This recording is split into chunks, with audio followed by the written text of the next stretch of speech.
Hey guys, in this video, I'll show you how to use Tinder Primetime Boost. Alright, let's begin.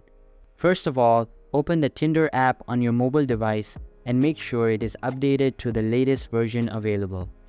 After that, sign in to your account and you will be redirected to the home page. Here, in order to activate the Prime Boost, you just need to tap on the Thunderbolt icon at the right side.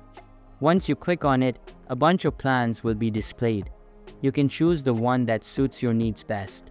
You can also buy the boost if you have an offer going on. You can just get the boost for a low amount and then use it to improve your account's reach. In simple words, the boost will help your profile get more visibility during the prime time hours, which are usually the busiest times on the app. So that's basically how you can use Tinder Primetime Boost.